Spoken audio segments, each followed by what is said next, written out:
Hello everybody, welcome to Tuesdays with Nina. So now I have the little smartphone. I'm going to read the whole question from my writer instead of having to paraphrase it. How about that? Technology.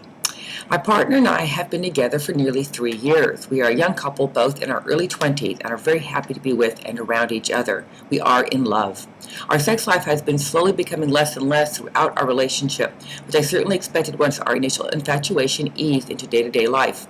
What I didn't expect was the near complete withdrawal of any sexual activity. As a young male, I feel my sex drive is much higher than my partner's. I know that there is something that we are unable to communicate about I know that there is something that we are unable to communicate about, but I have no idea what it could be. Whenever I ask about it, she doesn't seem to want to talk about it, and that it makes me feel as if I'm addressing an issue she doesn't want anything to do with.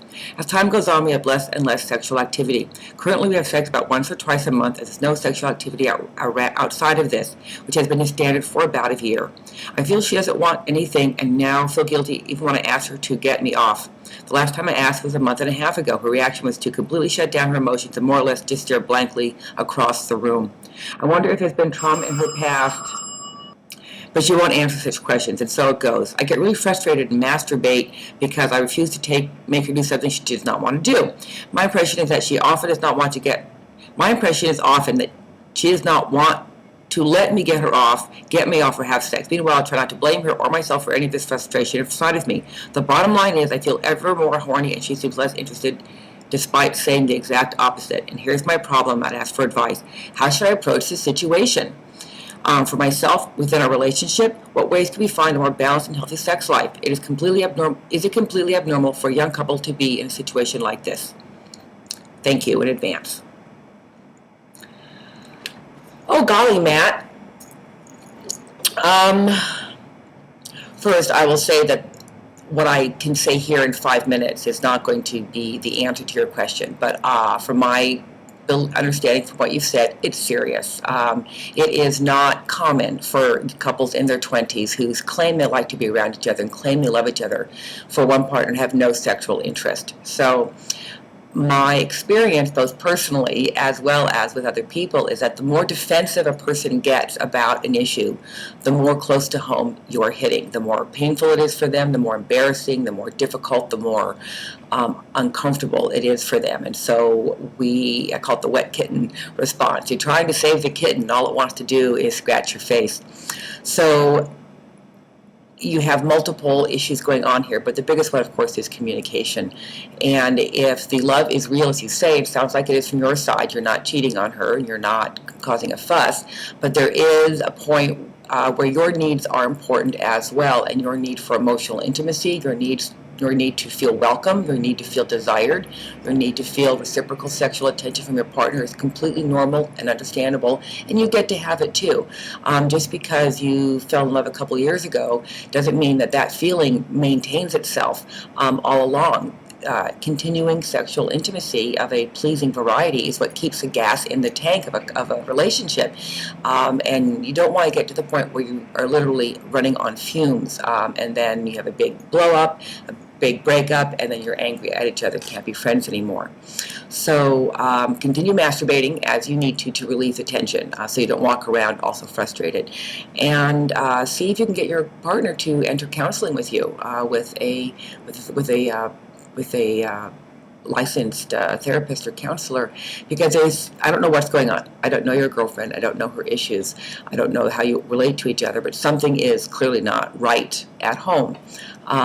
It is not loving for her to not want to talk with you about this. It's not loving of her to not even want to jerk you off, while you sit next to her. It's not caring of her to seem to have no concern over your happiness, your emotional intimacy with her, your sexual satisfaction, and your desire to be with her.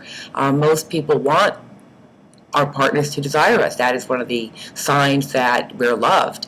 And so for one partner to unilaterally shut down sexual contact and sexual discussion and sexual negotiation is a big red flag for me. I don't know the underlying issues, and I don't know how this is going to be resolved. And it can be resolved all the way from it was a minor misunderstanding, and we, now that we understand how to talk about this, we can go forward all the way to, wow, maybe we need to break up. So the total range of potential, all the way from resolving it positively for both of you, and realizing, wow, we can't do this anymore, are options. And so that's something you also need to be aware of, so that you don't keep clinging to an idea of the relationship as it once was versus how is it really now, and what is going on now, and are your needs being met now? It is not common for young couples to go without sex for nearly a year. It just isn't. And so, without illness or new baby or losing a family member, her father died or something like that. But even then, eventually libido should return. Now, things that can cause a person to lose their sex drive are repressed trauma coming to the surface, but she'd want to talk about that as well, as painful as it is. Anger at you that she's not expressing, which always turns up in then a lack of desire to sleep with a person. That's very common among women. If we're angry, we don't want to sleep with you. In other mental and emotional situations that I can't really comment on because I don't know her, but what you're explaining really is a concern to me, both as a woman who is in a relationship and has been in a relationship where I did not want to have sex with my partner. And for me, that symbolized something very negative going on. I don't know it necessarily means to you, but no matter what the reasons of it are, the result is negative. You are not having intimacy with the person that you love who claims to love you, and she's not discussing it. She's not helping you out. That's an issue. I have to say that's an issue for me. And it's okay for it to be an issue for you. Not okay to yell and scream and dump and shame her, but I recommend highly that you say, hey, this is really concerning me. What is going on here? I'm not going to let you not talk about it. I will sit here with you until midnight tonight. Make sure it's not in a work night, nothing doing the next day, so she can't say, I have to go to sleep. I can't talk about this anymore. And just sweetly, kindly, firmly insist that you have a right to know. I'm in this relationship too, sweetheart. I have a right to know what is going on, what's really going on here. Do you want to break up with me? And she'll probably say, as I said for years, no, I really don't. Because it can be very painful to recognize that your feelings toward the partner, for whatever reason, have changed, and you're embarrassed to say something about it. You are afraid to talk about it. It makes you nervous. I was very conflict avoidant when I was in my 20s, and I endured a lot of unhappiness in relationship simply because I couldn't speak up. And not to say my partners were horrible people, I had issues about talking about painful subjects. And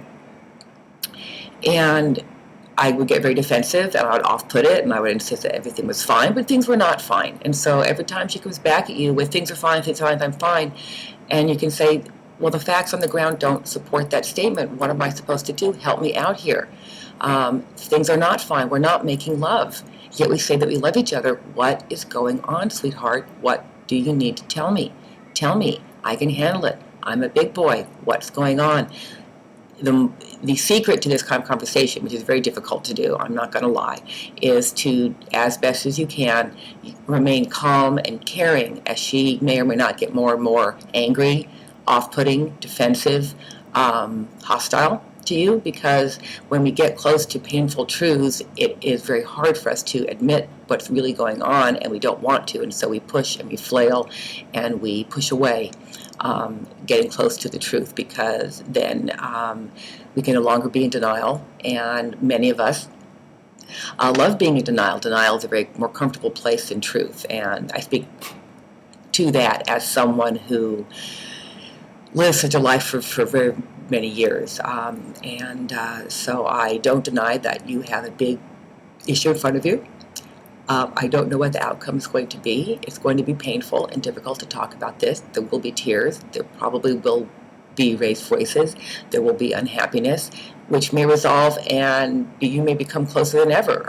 When I'm with my husband now, we have a good relationship, and so when we have these moments of great emotion and deep, intense feeling, and we just can control our expression of these feelings, really wonderful things can come from from that conversation.